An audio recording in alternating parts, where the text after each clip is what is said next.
आपका मेरे channel physics गुरु में स्वागत है। आज हम लोग फिजिक्स पार्ट वन पढ़ा जाएगा, जिसमें फिजिक्स पार्ट वन का सेकंड चैप्टर यानी कि वैद्युत फ्लक्स और गॉस थ्योरम। तो इस चैप्टर शुरू करने से पहले मेरा आपसे आग्रह है कि कृपया अगर अब तक मेरा चैनल आपने सब्सक्राइब नहीं किया है तो सब्सक्राइब कर लें और बेल आइकन भी दबा दें, जिससे कि आप मेरे सारे वीडियो आप तक पहुंच सके। तो आइए हम लोग सबसे पहले ये जो चैप्टर शुरू किया जाए। इस चैप्टर का नाम जैसा कि हम देख रहे हैं, इस चैप्टर का नाम वैद्युत फ्लक्स तथा गॉस का थ्योरम या गॉस का नियम। जो इसमें गॉस का थ्योरम पढ़ने के लिए हमें ये जो तीन टॉपिक आप देख रहे हैं, तीन टॉपिक जो है समझना बहुत आवश्यक है। जो पहला क्षेत्रफल वेक्टर और यानी एरिया वेक्टर, दूसरा घन कोण सॉलिड एंगल, और तीसरा जो है वैद्युत फ्लक्स, जो कि बहुत ही इंपॉर्टेंट टॉपिक है वैद्युत फ्लक्स।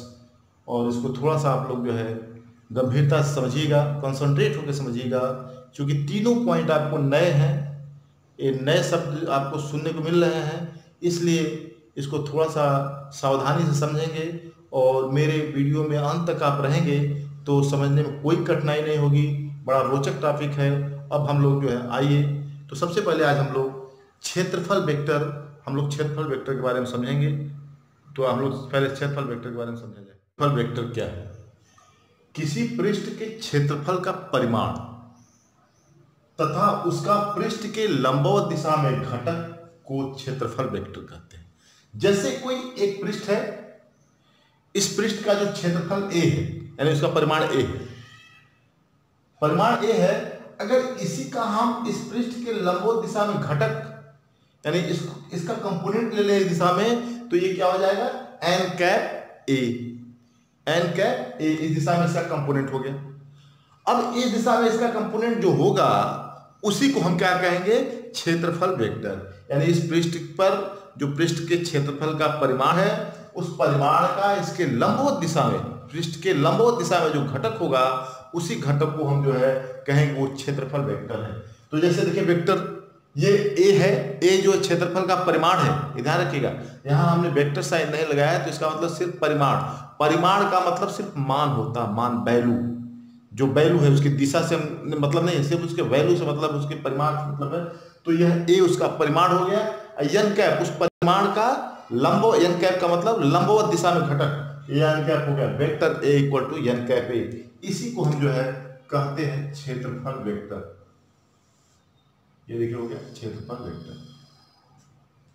इसका जो मात्रक होता है वह मीटर स्क्वायर होता है। जो क्षेत्रफल का होता है वो मीटर स्क्वायर इसका भी मात्रक होता है। लेकिन अब अभी तक आप जो है ये जानते थे कि नहीं, क्षेत्रफल जो है स्केलर क्वांटिटी, लेकिन अब से जान लीजिए कि नहीं, क्षेत्रफल स्केलर क्वांटिटी नहीं है, क्षेत्रफल वेक्टर क्वांटिटी है, वेक्टर राशि है। और जो इस क्षेत्रफल वेक्टर, इसकी जो दिशा होती है वो पृष्ठ क्षेत्र जो भी जिसका भी हमको निकालना है उसके पृष्ठ के लंबवत दिशा में होती है। अब एक तो आपको एग्जांपल बताएं कैसे हम क्षेत्रफल को मानते हैं कि नहीं यह जो है क्षेत्रफल वेक्टर ही है। आइए आप समझ लीजिए इस चीज को। अब हम लोग ये समझेंगे कि क्षेत्रफल वेक्टर को वेक्टर राशि क्यों कहते हैं। तो क्षेत्रफल वेक्टर कैसे निकालते हैं? आप जानते हैं, जैसे मान लीजिए कि कोई ABCD एक आयत है या वर्ग, मान लीजिए आयत वर्ग है जिसकी सभी भुजाएं a, और हमने किसी XYZ कोऑर्डिनेट में रखा है XY, और इसको XYZ कोऑर्डिनेट के X और Y प्लेन में, ये XY प्लेन है। देखिए ये प्लेन जो XY है और यह प्लेन जो है XZ हो गया, और ये जो प्लेन YZ हो गया। तो हमने किस में रखा है? XY प्लेन में रखा है। अब इसका अगर हम क्षेत्रफल ज्ञात करना चाहें, क्षेत्रफल वेक्टर, तो क्षेत्रफल वेक्टर A बराबर, A वेक्टर एरिया वेक्टर है, तो AB लंबाई, हम जानते हैं आयत हो या वर्ग हो, उसका जब क्षेत्रफल निकाले तो लंबाई गुणे चौड़ाई, AB गुणे BC। ए बी गुणे बी सी।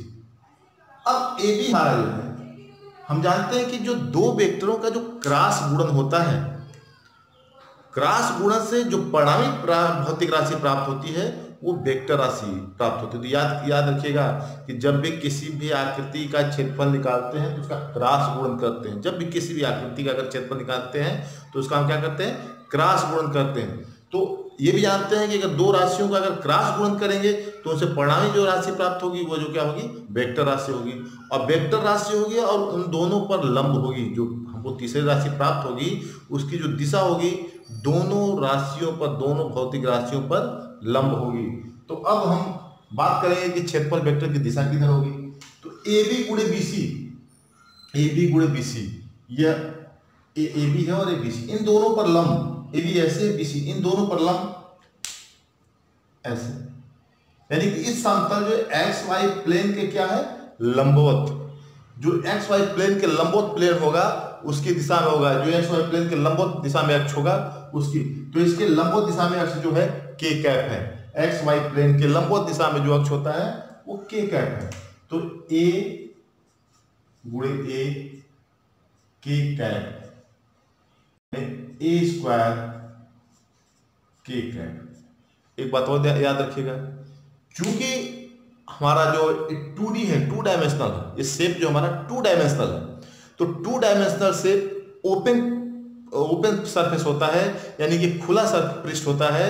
इसलिए जो 2 डायमेंशनल सरफेस है उसके लिए यह जो हमारा क्षेत्रफल वेक्टर की दिशा दोनों तरफ हो सकती है। यानी के की तरफ, जैसे पृष्ठ है ये, सपोज करिए यही हमारा पृष्ठ है, और क्षेत्रफल वेक्टर इसके इस साइड भी हो सकता है और इस साइड भी। लेकिन यह जो है पृष्ठ हमारा क्या हो, खुला होना चाहिए। खुला होने का मतलब कि उसका जो है 2 डायमेंशनल होना चाहिए। जैसे एक चादर हमारा 2 डायमेंशनल है, तो उसके पृष्ठ पर जो है उसके लंबवत दोनों साइड में हम जो है क्षेत्रफल वेक्टर ले सकते हैं।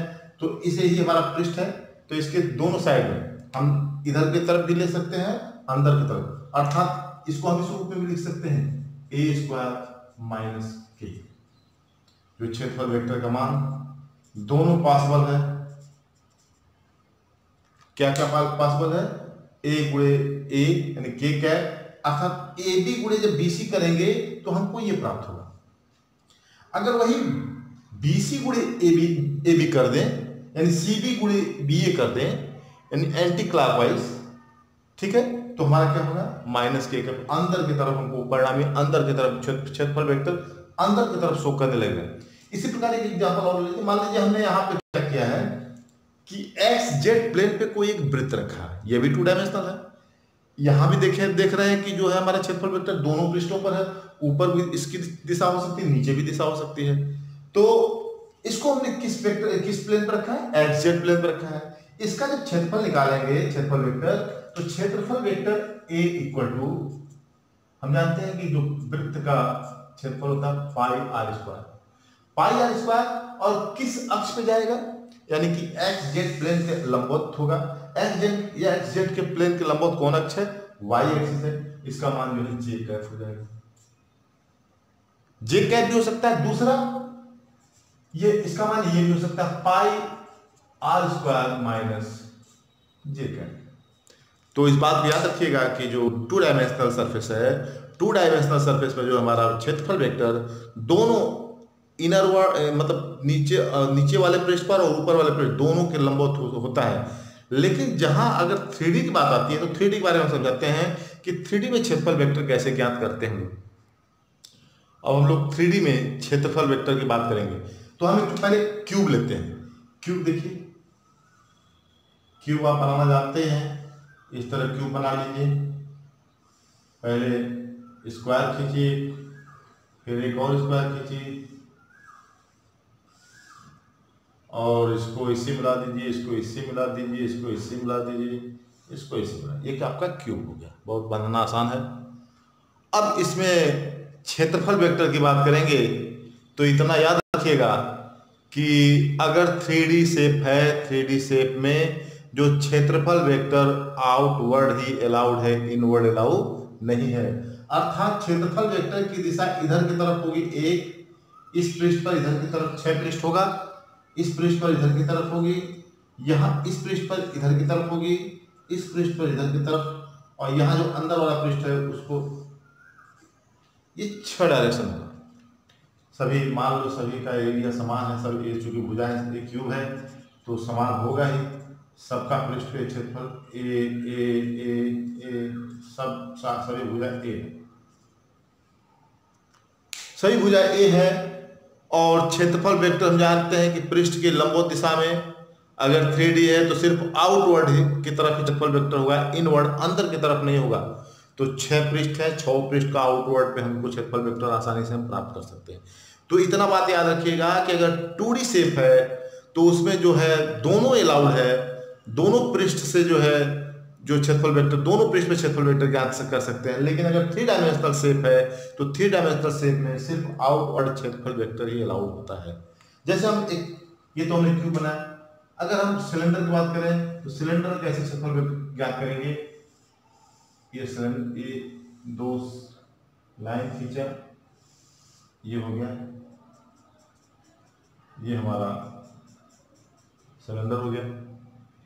यहां पर लंब डाल देंगे इस पृष्ठ पर, क्षेत्रफल वेक्टर ए, यहां नहीं निकाल सकते, यहां नहीं निकालते, यहां क्षेत्रफल वेक्टर मान्य नहीं है, और यहां है आउटवर्ड।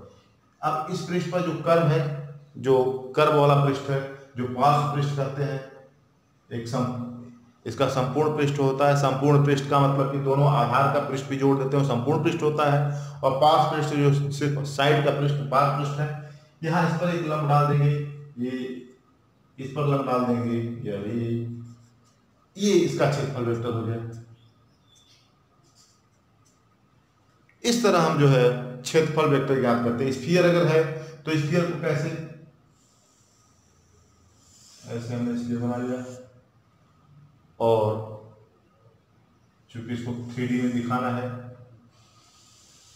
ये 3D शेप में हो गया स्फीयर हमारा, ये केंद्र है। अब हम क्या करेंगे कि जो हमारा क्षेत्रफल वेक्टर ऐसे,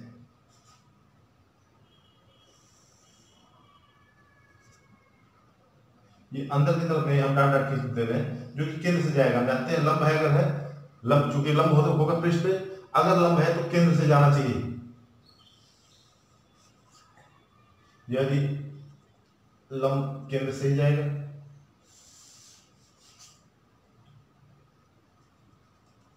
याद रखिए कि अंदर की तरफ नहीं, उसे डाट डाट दिखाए हैं।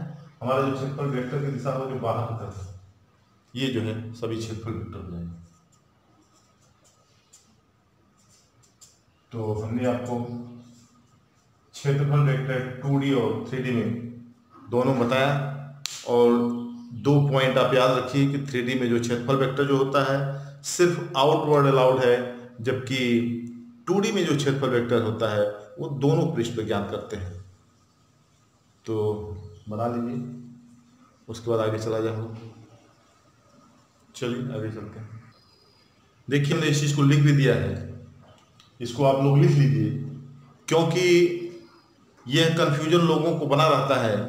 जब गॉस थ्योरम में इसका उपयोग है तो उस समय कन्फ्यूजन रहता है, तो इसलिए हमने लिख दिया इसको कि 2D में क्षेत्रफल वेक्टर पृष्ठ के ऊपर और नीचे दोनों तरफ ज्ञात कर सकते हैं, ज्ञात करते हैं, कर सकते हैं क्या, ज्ञात करते हैं, या क्या दोनों तरफ किसी एक तरफ ज्ञात करते हैं। और 3D में क्षेत्रफल वेक्टर केवल बाहरी पृष्ठ पर मान होता है, केवल बाहरी पृष्ठ पर, अंदर वाले पृष्ठ पर मान नहीं होता है। लिख लीजिए इसको।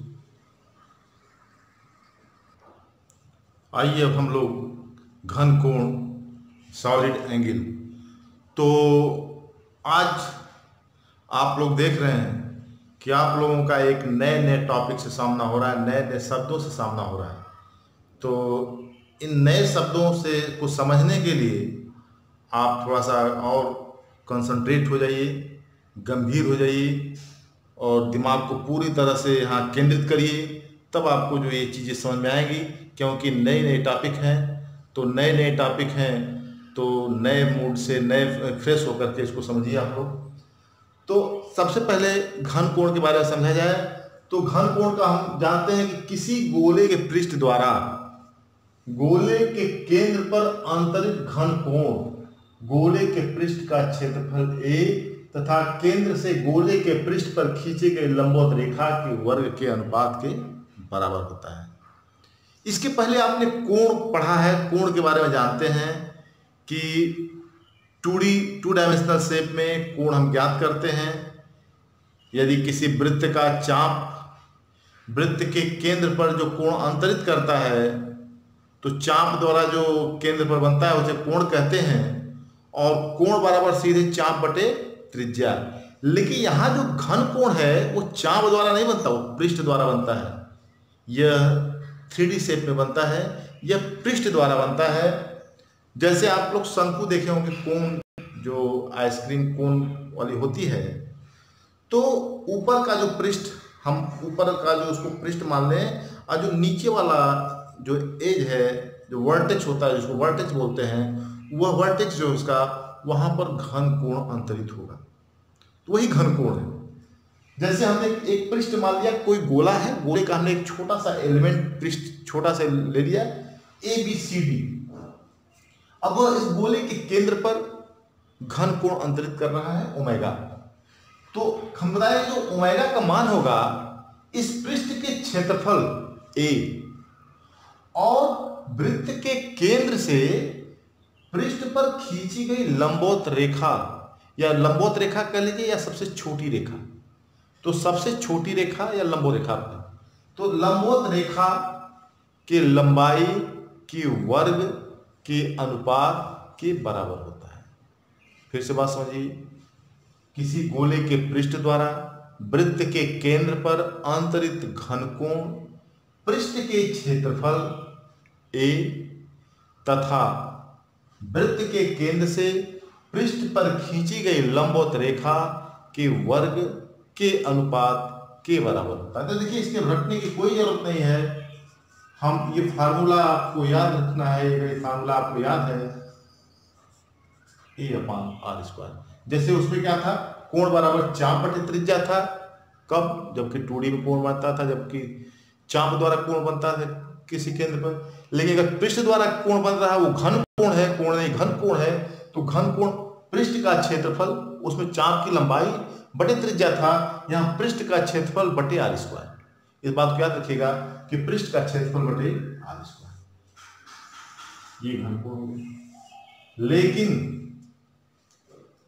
लेकिन अगर यह जो रेखा है, जो वृत्त के केंद्र से रेखा खींच रहे हैं हम, अगर पृष्ठ के लंबवत नहीं जा रहे तब क्या करेंगे? अगर जैसे यहाँ ये देखिए, हमारा पृष्ठ ऐसे है, सपोज करिए कि ये हाथ हमारा है, इस तरह इसको समझिए, ये हाथ हमारा है और हमारा केंद्र यहाँ। तो किसी भी शर्त में इस तरह देखिए, किसी भी शर्त में हम जो है, हम इस पर यहाँ से लंब नहीं डाल पाएंगे। तो अब इस स्थिति में क्या करते हैं कि जब लंब रेखा इस पर नहीं पड़ रही है, तो हम क्या करेंगे कि यहाँ से सबसे छोटी रेखा उस पृष्ठ पर खींचेंगे। सबसे छोटी रेखा मान लीजिए यही है, हमने एक रेखा यही यहाँ खींची, तो इसकी दिशा हम देख रहे हैं कि इधर की तरफ जा रही है। इसकी दिशा क्या है? इधर की तरफ जा रही है। और जो लंबवत रेखा है हमारा, जो हम जानते हैं पृष्ठ पर जो क्षेत्रफल वेक्टर होगा, पृष्ठ पर क्या होगा? लंब दिशा में ऊपर की ओर। तो इसी क्षेत्रफल वेक्टर जो ये है, इसी के दिशा में हम जो है कंपोनेंट ला देंगे।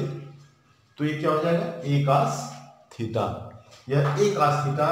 तब यहाँ पर जो है, अब जो हमारा घन कोण होगा, घन कोण का मान a न होकर के a cos theta upon r² हो जाता है। यदि हमारा पृष्ठ किसी कोण पर झुका हो, थीटा कोण पर झुका हो, उस दौरान अगर हमको घन कोण ज्ञात करना है, तो उस दिन दौरान क्या करते हैं कि पृष्ठ का जो क्षेत्रफल वेक्टर है, इस रेखा की दिशा में उसका घटक निकालेंगे, एक cos थीटा, और ये लंबाई इसकी r है, तो r², तो घन कोण हो जाएगा a cos theta upon r²। और इसका जो मात्रक होता है, जैसे चार और उसमें कोण का मात्रक होता है रेडियन, तो इसका मात्रक होता है स्टे रेडियन। इस चीज को लिख लीजिए, फिर हम आगे बढ़ते हैं। ठीक है, चलिए आगे चला जाए। देखिए बच्चों, अब हम लोग जो है वैद्युत फ्लक्स के बारे में चर्चा करेंगे कि वैद्युत फ्लक्स क्या होता है। एक्चुअल में जो वैद्युत फ्लक्स है वह वैद्युत क्षेत्र की तीव्रता का मात्रक है, यानी कि किसी एकांक पृष्ठ से गुजरने वाली वैद्युत बल रेखाओं की संख्या ही वैद्युत फ्लक्स कहलाता है। यानी जितना ज़्यादा वैद्युत फ्लक्स होगा उसका मतलब कि उससे वैद्युत क्षेत्र की तीव्रता उतनी, यानी वैद्युत बल रेखाओं की संख्या उतनी ही अधिक होगी। तो पृष्ठ के एकांक क्षेत्रफल से गुजरने वाली वैद्युत बल रेखाओं की संख्या फ्लक्स कहलाता है, वैद्युत फ्लक्स कहलाता है। इसे फाई ई से व्यक्त करते हैं। तो फार्मूला तो आप जानते हैं कि जो फ्लक्स फाई बराबर ई ए कॉस थीटा होता है, लेकिन सिर्फ फार्मूला ही जानना पर्याप्त नहीं है। हमने पहले एक लेक्चर में बताया था कि फार्मूला के साथ साथ फार्मूले का कॉन्सेप्ट क्लियर होना चाहिए। अगर फार्मूले का कॉन्सेप्ट क्लियर नहीं है तो उस फार्मूले का हमको कैसे उपयोग करना है हम नहीं कर पाएंगे। जैसे एक एग्जाम्पल में, जैसे हम जानते हैं कि दवा है, दवा का नाम तो सभी लोग जानते हैं हम, लेकिन जब तक उस दवा किस बीमारी में यूज की जाती है अगर ये बात हमको ना पता चले तो हम उस दवा का उपयोग नहीं कर पाएंगे। उसी प्रकार फार्मूला, सिर्फ फार्मूला का ज्ञान पर्याप्त नहीं है, फार्मूला के साथ फार्मूले का कॉन्सेप्ट जरूरी होना चाहिए। तो हम इसी के कॉन्सेप्ट के बारे में समझेंगे कि जैसे मान लीजिए कि कोई ए क्षेत्रफल है और ई वैद्युत क्षेत्र की तीव्रता या वैद्युत बल रेखाओं की संख्या। तो यहां हम देख रहे हैं कि यहां पर पहली बार जो है हम देखें तो यहां पर जो हमको फ्लक्स ज्ञात हुआ, यानी वैद्युत बल रेखाओं ए से गुजरने वाली वैद्युत बल रेखाओं की संख्या जो है 1 2 3 4, यानी यहां पर फ्लक्स 4। तो हमने क्या किया कि हमने वैद्युत क्षेत्र की तीव्रता बढ़ा दिया। तीव्रता याद रखिएगा, ध्यान दीजिएगा हर इस बात को कि जो तीव्रता से सीधा मतलब है कि वैद्युत बल रेखाओं की संख्या को बढ़ाना। तीव्रता घटना और बढ़ना दोनों वैद्युत बल रेखाओं की संख्या पर निर्भर करती है। अगर वैद्युत बल रेखाओं की संख्या बढ़ा देंगे तो वैद्युत क्षेत्र की तीव्रता बढ़ जाएगी, वैद्युत बल रेखाओं की संख्या घटा देंगे तो वैद्युत क्षेत्र की तीव्रता घट जाएगी। तो यहाँ पे हमने क्या किया कि वैद्युत क्षेत्र की तीव्रता घटा दी, अर्थात वैद्युत बल रेखाओं की संख्या घटा दिया। एरिया में, उसके पृष्ठ के क्षेत्रफल में कोई परिवर्तन हमने नहीं किया। यहाँ भी इसका क्षेत्रफल ए ही रखा हमने, लेकिन वैद्युत क्षेत्र की तीव्रता हमने क्या किया, बढ़ा दिया। ये ई डैश, जो e dash is greater than e. अब देखते हैं क्या होता है कि अगर वैद्युत बल रेखाओं की संख्या बढ़ गई, इसका मतलब जो घनत्व बढ़ गया, जो वैद्युत बल रेखाओं का जो घनत्व बढ़ गया, तो 1 2 3 4 5 6 हमारा जो फाई ई है, यानी वैद्युत बल रेखाओं की संख्या यहाँ क्या होगी, 6 होगी। इसका मतलब कि जो हमारा फ्लक्स है वो वैद्युत क्षेत्र की तीव्रता यानी वैद्युत बल रेखाओं की संख्या के समानुपाती होता है। वैद्युत बल रेखाओं की संख्या बढ़ाएंगे तो हमारा फ्लक्स क्या है, बढ़ेगा। अर्थात इसको मिटा दीजिए, अर्थात जो फाई इज प्रोपोर्शनल टू ई, यानी फ्लक्स जो है वैद्युत क्षेत्र की तीव्रता के समानुपाती होता। पहली बात। दूसरी चीज यहां समझने वाली बात है कि हमने क्या किया कि अब क्षेत्र की तीव्रता को वही रखा जितना इसका था उतना रखा। क्षेत्र की तीव्रता में यानी वैद्युत बल रेखाओं की संख्या में कोई परिवर्तन नहीं किया, यानी कि घनत्व में कोई परिवर्तन नहीं किया। अब हमने क्या किया कि पृष्ठ के क्षेत्रफल को बढ़ा दिया। हमने बड़ा पृष्ठ ले लिया। अब जब बड़ा पृष्ठ ले रहे हैं तो हम देख रहे हैं कि इससे गुजरने वाली वैद्युत बल रेखाओं की संख्या, जो फ्लक्स वही होगा जो उस पृष्ठ से जो वैद्युत बल रेखा गुजरेगी, फ्लक्स उसी को हम कहेंगे कि जो उस पृष्ठ से वैद्युत बल रेखाएं गुजरेंगी। अब यहां से गुजरने वाली वैद्युत बल रेखाओं की संख्या 1 2 3 4 5 6 7 8 9 10, यानी यहां हमारा जो फाई क्या हो गया, 10। फिर बढ़ गया। हमने क्षेत्र की तीव्रता तो ही रखा, घनत्व वैद्युत बल रेखाओं का घनत्व वही है, लेकिन पृष्ठ का क्षेत्रफल बढ़ाने से हमारा फ्लक्स बदल गया। इसका मतलब फाई इज प्रोपोर्शनल टू ई। पृष्ठ के क्षेत्रफल के समानुपाती होता है, पृष्ठ के क्षेत्रफल पे भी निर्भर करता है। तो ये दो चीजें तो हमें समझ में आ गया कि जो फ्लक्स है वह वैद्युत क्षेत्र की तीव्रता और वैद्युत जो पृष्ठ है उसके क्षेत्रफल के समानुपाती होता है। तीसरी बात, एक बात और है कि अगर इसी पृष्ठ को हम झुका दें, झुका दिया हमने, थीटा कोण पर झुका दिया, अब थीटा कोण पर जैसे ये पृष्ठ हमारा पहले ऐसे था, ऐसे ऐसे वैद्युत बल रेखाएं गुजर रही थी, अब इसी पृष्ठ को हमने क्या किया, ऐसे झुका दिया। तो जैसे जो जो वैद्युत बल रेखा यहां से इसको क्रॉस कर रही थी, अब ये झुक गया है तो ये तो निकल जाएगी बिना क्रॉस के, यानी कि फिर वैद्युत बल रेखाओं की संख्या प्रभावित होगी, यानी कि फ्लक्स फिर प्रभावित होगा। तो अब देखिए 1 2 3 4 5 6 7 8 9, और यहाँ हमारा जो फ्लक्स हो गया क्या, 9। इसका मतलब कि जो हमारा फ्लक्स है थीटा पर भी निर्भर करता है। तो होगा क्या कि अगर जैसे पहले हमारा जो क्षेत्रफल वेक्टर जिस दिशा में ई था उसी दिशा में क्षेत्रफल वेक्टर भी था, अब इसको हम जब ही झुकाएंगे तो हमारा क्षेत्रफल वेक्टर इस पर लेंगे तो ये होगा, ये थीटा अगर झुके, वैद्युत क्षेत्र की तीव्रता की दिशा ई इधर की तरफ, हमारा ए जो है वेक्टर ए इधर की तरफ है, क्योंकि हम जानते हैं कि पृष्ठ पर जो लंबवत क्षेत्रफल वेक्टर होगा जो पृष्ठ के लंबवत दिशा में होगा। अब इस क्षेत्रफल वेक्टर का वैद्युत क्षेत्र की तीव्रता की दिशा में हम क्या करेंगे, घटक लेंगे, तो यही जो है ए कॉस थीटा हो जाता है, ए कॉस थीटा।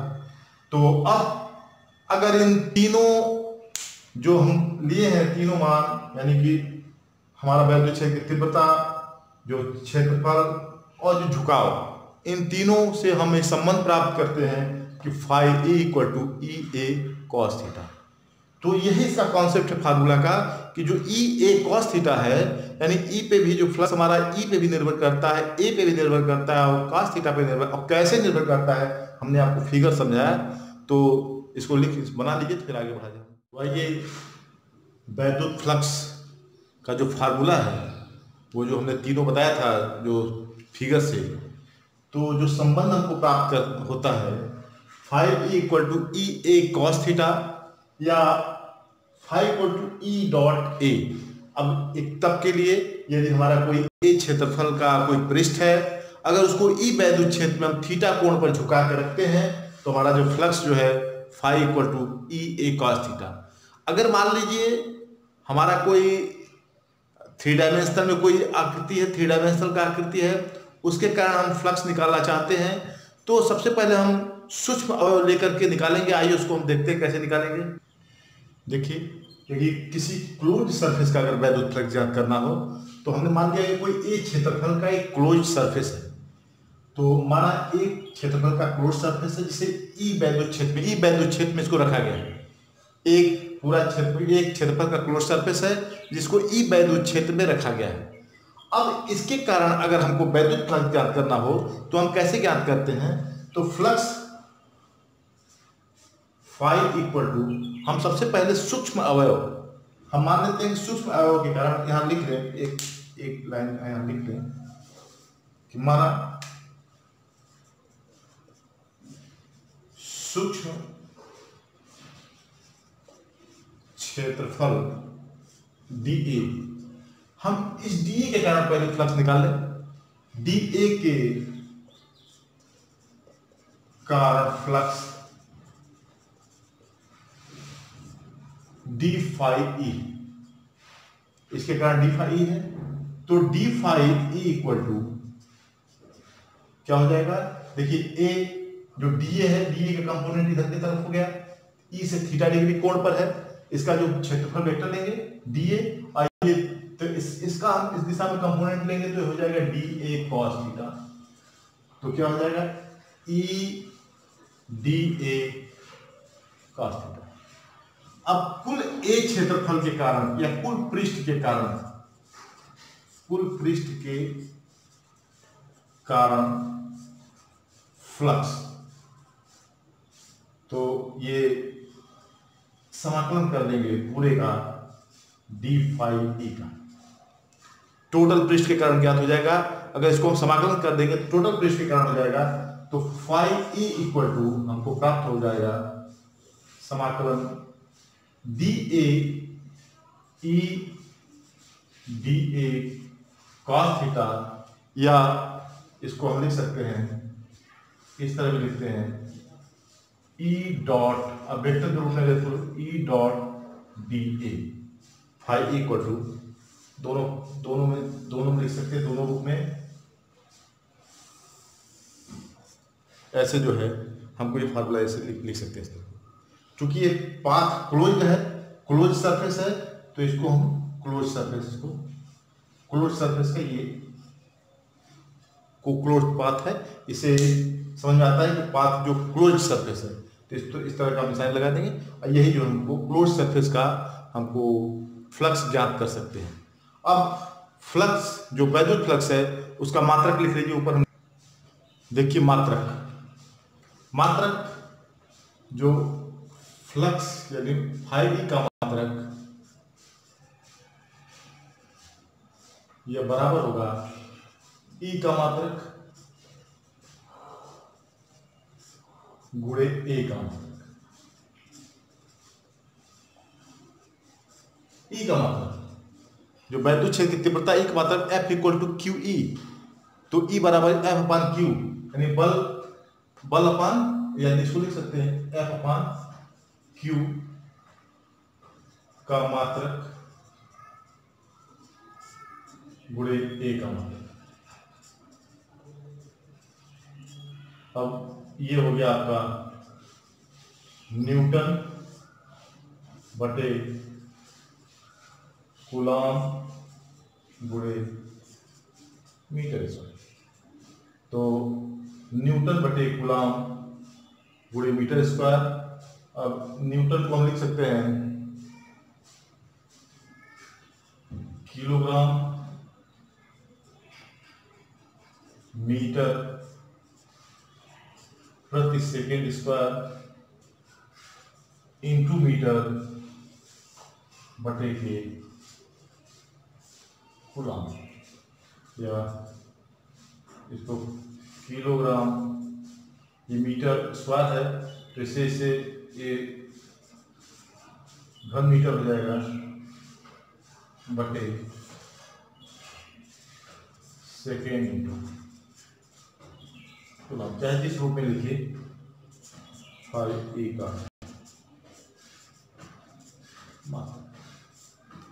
इसको लिख लीजिए तो फिर आगे बढ़ा जाए।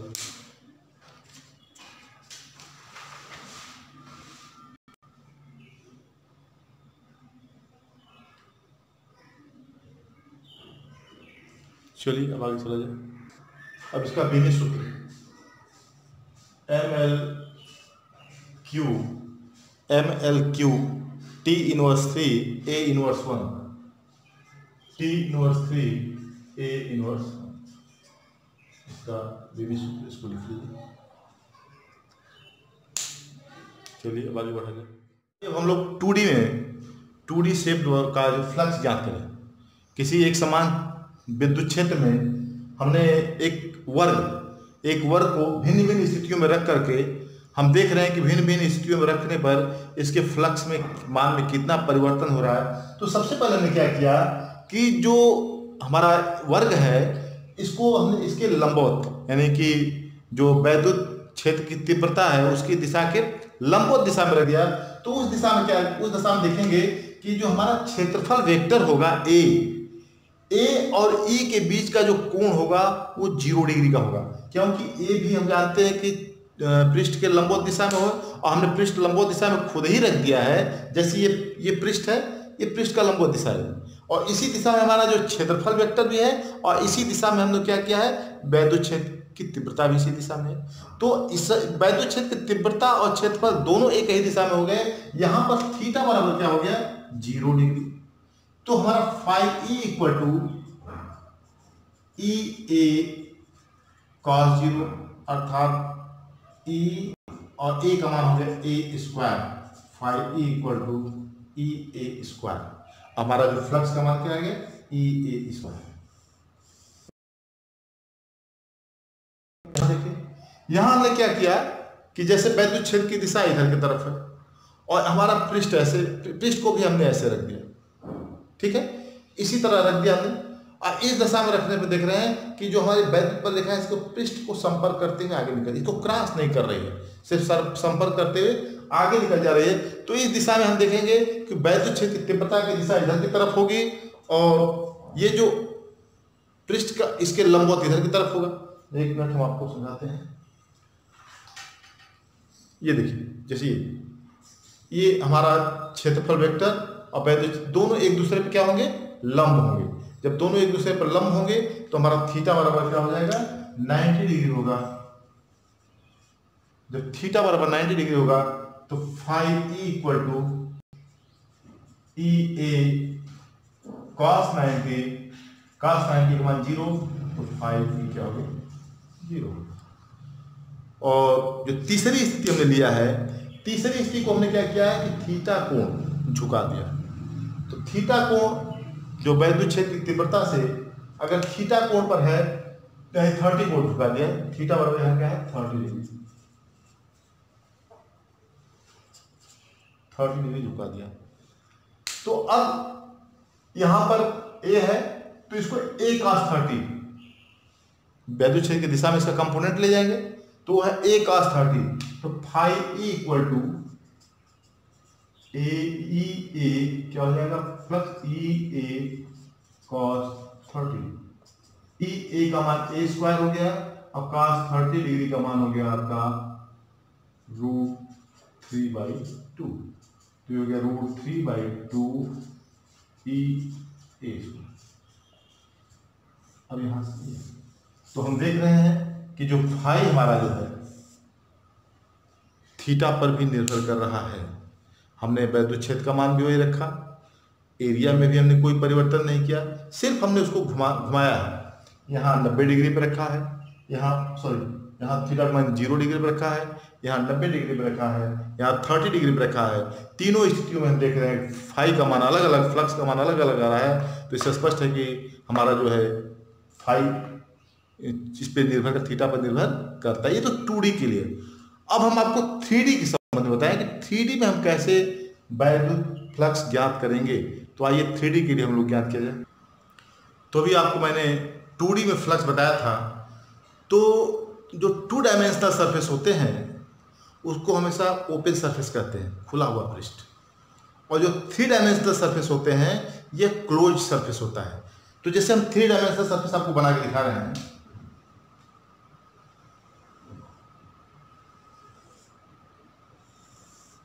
हम पहले क्यूब बना रहे हैं, ऐसे स्क्वायर बनाया, फिर इसको हमने एक स्क्वायर और बना दिया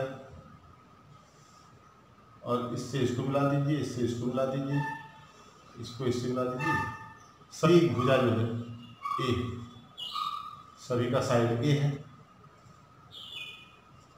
ये हमारा क्यूब है। अब जो हम फ्लक्स निकालेंगे तो हम जानते हैं कि हमारा जो एरिया वेक्टर है सिर्फ इनवर्ड अलाउ नहीं करता है, सिर्फ आउटवर्ड अलाउ करता है, पृष्ठ के बाहर की तरफ। तो यहाँ पर जब हम फ्लक्स निकालेंगे तो पहले अगर इसमें हम ई वैद्युत क्षेत्र, इसको बाह्य वैद्युत क्षेत्र ई में रखा गया है और सभी का पृष्ठ का क्षेत्रफल हम निकाल दें। अब देख रहे हैं 6 पृष्ठ है, तो 6 पृष्ठ जो अगर घन है तो घन में 6 पृष्ठ होते हैं और 6 पृष्ठ का अपना अपना फ्लक्स होगा। तो हम बारी बारी से सभी का फ्लक्स ज्ञात करेंगे। तो सबसे पहले हम इसका मान लीजिए, इसको लिख लें 1 2 3 4, 1 2 3 4 5 और 6। तो हम φ1 ज्ञात करें पहले का। तो आप समझिए φ1 ये हमारा जो है, इसमें एरिया क्षेत्रफल वेक्टर ए ऊपर की तरफ, अब वैद्युत क्षेत्र की तीव्रता उससे 90 डिग्री कोण पे इधर की तरफ। तो यहां पर थीटा का मान 90 डिग्री है क्योंकि क्षेत्रफल वेक्टर और वैद्युत क्षेत्र की तीव्रता दोनों एक दूसरे के लंब है, ये इधर की तरफ और ये इधर की तरफ। क्योंकि हमारे वैद्युत क्षेत्र की तीव्रता हमने कहा कि इस दिशा में हमने जो हमने अप्लाई किया है वैद्युत क्षेत्र की तीव्रता वो इस दिशा में है। और यहाँ पर क्षेत्रफल वेक्टर, इस पृष्ठ के लिए क्षेत्रफल वेक्टर ज्ञात करेंगे तो इसकी दिशा इधर की तरफ, तो थीटा बराबर 90 डिग्री हो गया, तो ई ए कॉस 90 बराबर 0, यानी फाई 1 का मान क्या आ गया 0। इसी प्रकार फाई 2, ध्यान समझिए, ये फाई सरफेस सेकेंड सरफेस ये है, इस सरफेस का हम फ्लक्स निकाल रहे हैं, इस सरफेस का क्षेत्रफल वेक्टर इधर की तरफ यानी ऐसे, और हमारा जो वैद्युत क्षेत्र की तीव्रता ऐसे, दोनों एक दूसरे के लंब है, दोनों एक दूसरे के लंब होने के कारण ये 0 आ जाएगा। और इसी प्रकार तीसरे पृष्ठ के लिए, थर्ड पृष्ठ हमारा जो नीचे वाला है, इसमें क्या है कि हमारा फ्लक्स, हमारा जो क्षेत्रफल वेक्टर ऐसे नीचे की तरफ और वैद्युत क्षेत्र की तीव्रता इधर की तरफ, यहाँ भी थीटा बराबर 90 डिग्री है, तो यहाँ भी फाई 3 का मान क्या हो जाएगा 0। फाई 1 फाई 2 फाई 3 तीन 0 आ गया। अब फाई 4 अंदर की तरफ पृष्ठ, अंदर पीछे वाला पृष्ठ है, उसके वैद्युत क्षेत्र जो क्षेत्रफल वेक्टर अंदर की तरफ होगा और क्षेत्र की तीव्रता यहाँ भी थीटा बराबर 90 डिग्री, यानी कि यहाँ फाई 4 का मान क्या हो गया 0।